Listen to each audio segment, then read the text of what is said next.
বৈশ্বিক অস্ত্র বাজারে নতুন খেলোয়াড় হতে চাইছে জাপান। দীর্ঘদিনের শান্তিবাদী নীতিতে পরিবর্তন এনে প্রতিরক্ষা বাজারে নিজেদের অবস্থান তৈরির সিদ্ধান্ত নিয়েছে তারা। রপ্তানির বিধিনিষেধ শিথিল করলেও নতুন আইনে অস্ত্র তৃতীয় দেশে হস্তান্তরে বিশেষ নিয়ন্ত্রণ এবং সংঘাতে জড়িত দেশে বিক্রির ক্ষেত্রে নিষেধাজ্ঞা বহাল থাকবে। বিশ্লেষকরা বলছেন, আন্তর্জাতিক রাজনীতির পরিবর্তিত প্রেক্ষাপটে বৈশ্বিক অস্ত্র বাজারে নতুন প্রতিযোগিতা তৈরি করতে পারে জাপান। বাংলাদেশের প্রথম 5D AI ইনভার্টার যুক্ত সর্বোচ্চ বিদ্যুৎ সাশ্রয়ী যমুনা এয়ার কন্ডিশনার। দ্বিতীয় বিশ্বযুদ্ধের পর থেকেই শান্তিবাদী অবস্থানে জাপান। দশকের পর দশক অস্ত্র রফতানির বিষয়ে কঠোর বিধিনিষেধ অনুসরণ করে এসেছে দেশটি। কিন্তু বিশ্ব রাজনীতির পরিবর্তিত প্রেক্ষাপটে এবার বড় পরিবর্তনের পথে টোকিও। আগে মূলত উদ্ধার, পরিবহন ও নজরদারি ডিভাইসের মধ্যে সীমাবদ্ধ ছিল জাপানের প্রতিরক্ষা সরঞ্জাম বিক্রির সুযোগ। প্রধানমন্ত্রী সানায়ে তাকাইচি সরকার অনুমোদিত নতুন নীতি অনুযায়ী তুলে নেওয়া হয়েছে সে বাধ্যবাধকতা। এখন থেকে যুদ্ধজাহাজ, ক্ষেপণাস্ত্র সহ বিভিন্ন সামরিক সরঞ্জাম বিক্রি করতে পারবে জাপান। প্রতিটি প্রতিরক্ষা চুক্তি আলাদাভাবে মূল্যায়ন হবে।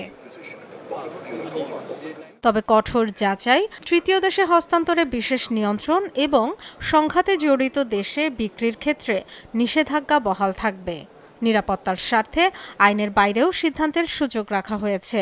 এসব সিদ্ধান্ত নিজস্ব নিরাপত্তা নিশ্চিতের পাশাপাশি আঞ্চলিক স্থিতিশীলতা বজায় রাখতে সহায়ক হবে বলেও আশা করে টোকিও। বর্তমানে নিরাপত্তা পরিস্থিতি দ্রুত বদলে যাচ্ছে। এই প্রেক্ষাপটে আমরা প্রতিরক্ষা সরঞ্জাম হস্তান্তরের নীতিতে পরিবর্তন এনেছি। আজকের বিশ্বে কোনো দেশ একা নিজেদের নিরাপত্তা নিশ্চিত করতে পারে না। মূলত ইউক্রেন এবং মধ্যপ্রাচ্যের যুদ্ধের জেরে চাপ তৈরি হয়েছে যুক্তরাষ্ট্রের অস্ত্র উৎপাদনে। এশিয়া, এমনকি ইউরোপের দেশগুলোও খুঁজছে বিকল্প উৎস। বিশেষ করে ডোনাল্ড ট্রাম্পের নিরাপত্তা প্রতিশ্রুতি নিয়ে অনিশ্চয়তার কারণে এই প্রবণতা জোরদার হয়েছে। ফলে বৈশ্বিক অস্ত্র বাজারে নতুন সরবরাহকারীদের জন্য সুযোগ তৈরি হচ্ছে। জাপানের কর্মকর্তাদের তথ্য অনুযায়ী পোল্যান্ড থেকে ফিলিপাইন পর্যন্ত দেশগুলো সামরিক সরঞ্জাম কেনার সম্ভাবনা যাচাই করছে। এরই মধ্যে জাপানের ব্যবহৃত যুদ্ধজাহাজ ম্যানিলায় রফতানির বিষয়ে প্রাথমিক কথাবার্তাও হয়েছে। বৈশ্বিক অস্ত্রবাজারে জাপান নতুন প্রতিযোগিতা তৈরি করতে পারে বলে মনে করছেন বিশ্লেষকরা। এছাড়া বিশ্ব নিরাপত্তা পরিস্থিতির পরিবর্তনের সঙ্গে তাল মিলিয়ে অস্ত্রবাজারে নতুন ভারসাম্য তৈরি করতে পারে টোকিও, এমন ধারণা অনেকের।